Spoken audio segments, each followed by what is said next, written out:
Hello students, question number 9 of GMAN 2023, 25 January, shift 2.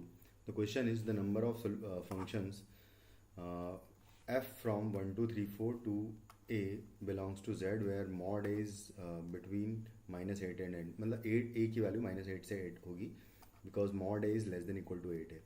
Satisfying f of n plus 1 upon n into f of n plus 1 equal to 1 होगा for all n belonging to 1, 2, 3.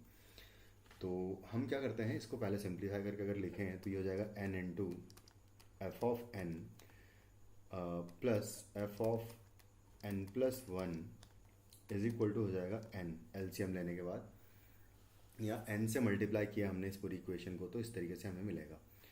अब आप क्या करो, n की value 1, 2, 3 put कर देते हैं, तो 1 पुट किया तो हमें मिलेगा एफ ऑफ 1 और प्लस आएगा यहाँ पर f of 2 is equal to हो जाएगा 1. This is equation number 1.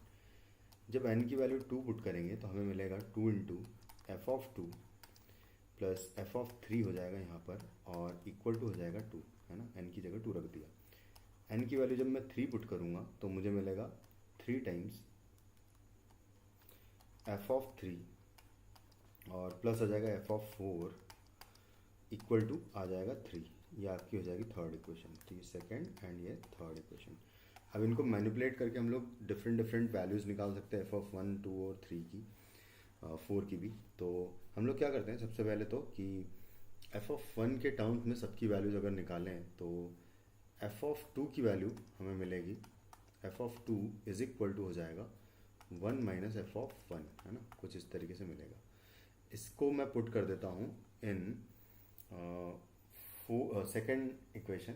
तो सेकेंड इक्वेशन में पुट करेंगे तो यहाँ जाएगा 2 इंटू 1 माइनस एफ ऑफ 1 और प्लस आ जाएगा f of 3 is equal to 2. इसको सॉल्व करेंगे तो 2 से 2 कैंसिल हो जाएगा, तो -2 times f of 1 plus f of 3 की वैल्यू होगी 0. तो यहाँ से f of 3 is equal to होगा 2 टाइम्स एफ ऑफ 1 और एफ ऑफ 3 की वैल्यू हम लोग in terms of F of 1 third equation में अगर पुट करें तो थर्ड इक्वेशन में पुट करने पर हमें मिलेगा 3 टाइम्स एफ ऑफ 3 है, यानी कि 2 इंटू एफ ऑफ 1, है ना. कुछ इस तरीके से पुट किया मैंने, plus f of 4 is equal to 3 है.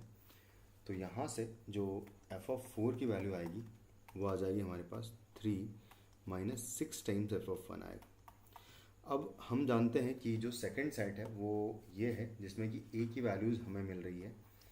a की वैल्यूज़ है -8, -7 से लेके 8 तक, है ना. 0, 1, 2, 3, 8 तक. तो अगर देखा जाए तो ये वैल्यूज़ इसकी वैल्यू हमें मिलेगी -8 से लेके 8 तक, पूरे एफ ऑफ 4 की वैल्यू एक्चुअली, है ना. क्योंकि किसी भी है ना फंक्शन की वैल्यू इन चारों पर, है ना, इन चारों इनपुट्स पर वैल्यू -8 से 8 के बीच में ही होगी. तो हम लोग अगर बनाएं तो यहाँ पर ये कह सकते हैं कि एफ ऑफ 4 जो है वो एक्चुअली -8 से लेके 8 तक होगा और इसकी वैल्यू होगी 3 minus 6 times f of 1. Already हम निकाल चुके हैं. तो ये होगा -8 से लेके 8 तक. और यहाँ देखिए अगर तो इस पूरी इक्वेशन को माइनस से अगर मल्टीप्लाई कर दे तो ये एक्चुअली चेंज नहीं होगा. इसकी वैल्यू -8 से लेके, है ना, 6 टाइम्स एफ ऑफ 1 -3 हो जाएगा से 8. और उसके बाद 3 ऐड कर दे अगर सब में, तो 3 ऐड करने पर यहाँ पर हो जाएगा -5 से लेके 6 टाइम्स एफ ऑफ 1 11 तक हो जाएगा. 6 से डिवाइड कर दे तो -5/6 से लेके एफ ऑफ 1 हो जाएगा 11/6 तक. तो अगर देखा जाए तो सिर्फ 2 वैल्यूज़ एफ ऑफ 1 की पॉसिबल हो रही है. एक तो 0 हो रही है, इनके बीच में 0 आ रहा है एक तो, और 11/6 जो है 1 पॉइंट समथिंग कुछ हो रहा है, यानी कि 1 भी इसके बीच में आ रहा है. क्योंकि इंटीजर वैल्यूज़ ही हमें लेनी है तो सिर्फ ये सिचुएशन ही दोनों पॉसिबल होगी. अब इसमें 2 केसेस बना लेते हैं. तो केस 1 में अगर देखें तो जब एफ ऑफ 1 की वैल्यू और बाकी वैल्यूज़ भी क्योंकि हमको निकालना पड़ेगा उनके अकॉर्डिंगली सेम इसी रेंज में आ रही होनी चाहिए. एफ ऑफ 1 की वैल्यू अगर मैं 0 लेता हूँ तो एफ ऑफ 2 जो है वो 1 माइनस एफ ऑफ 1 है, तो ये हो जाएगा 1. एफ ऑफ 3 की वैल्यू हमें मिली थी 2 टाइम्स एफ ऑफ 1, यानी कि 0 हो जाएगा ये भी. और f(4) की वैल्यू हो जाएगी इसके अकॉर्डिंगली, अगर मैं पुट कर दूँ तो ये 3 हो जाएगा, है ना, क्योंकि f(4) जो है 3 माइनस 6 टाइम्स f(1) है।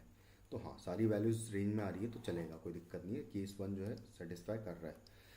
सेकंड केस 2 की अगर मैं बात करूँ तो केस सेकंड में हम लोग f(1) की वैल्यू अगर मैं 1 ले लूँ तो f(2) हमें मिलेगा 1 माइनस 1 यानी कि 0, है ना, ये भी चल जाएगा। f(3) की वैल्यू मिलेगी 2 टाइम्स f(1) यानी कि 2 हो जाएगा इसकी वैल्यू। और f(4) की वैल्यू मिलेगी हमें 3 माइनस 6 इंटू 1 यानी कि -3 मिलेगा। और नेगेटिव में -3 भी मिल रही है तो भी चलेगा। तो ये दोनों केसेस ही पॉसिबल है। तो फाइनली 2 केस सिर्फ पॉसिबल होंगे। तो आंसर हो जाएगा 4th ऑप्शन आपका। Thank you.